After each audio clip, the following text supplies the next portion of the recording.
Assalomu alaykum futbol muxlislari. Bugun sizlar bilan futbol olamidagi eng so'nggi yangiliklar bilan tanishib chiqamiz. Agar kanalimizga obuna bo'lmagan bo'lsangiz, obuna bo'ling va ushbu videoga kanalimiz rivoji uchun like bosishni unutmang. Superliganing yangi mavsumida jiddiy hozirlik ko'rayotgan Toshkentning Lokomotiv klubi mudofaa chizig'i uchun legioner tanladi.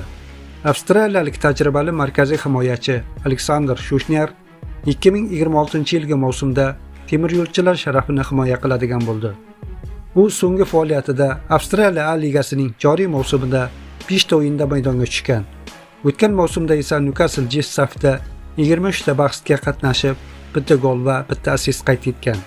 Abduqodir Husanov Manchester City himoya chizig'ida kadrlar tanqisligi avjiga chiqqan pallada yana Josep Gvardiolaning joniga oro kirmoqda. 21 yoshli legionerimiz tig'iz taqvim vaqtida Angliya Premier Ligasi, Mamlakat Kubogi, Karabao Kubogi musobaqalarida shaharliklarning ijobiy natijalariga katta hissa qo'shib kelmoqda. Ayniqsa Watforddan ijaraga qaytgan yosh futbolchi Max Allen bilan birgalikda himoya markazini mustahkam ushlab turgan Abduqodir Husanovning ishonchli o'yini muxlisi mutaxassislar e'tirofiga sazovor bo'lyapti. City fanatlari esa Husanovni qo'llab-quvvatlamoqdalar.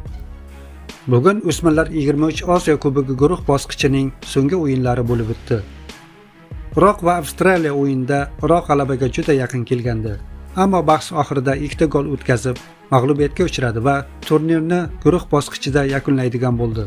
Kunning yana bir bahsida Tailand va Xitoy olimpiya terma jamoalari golsiz durang qayd etishdi. Ushbu natija Xitoy terma jamoasiga guruhdan chorak finalga yo'l olish uchun yetarli bo'ldi. Guruh bosqichidagi natijalarga ko'ra, Ravshan Haydarov boshchiligidagi O'zbekiston o'smirlar 23 terma jamoasi chorak finalda Xitoyga qarshi maydonga tushadigan bo'ldi. Bahs 17-yanvar kuni soat 16:30 da boshlanadi.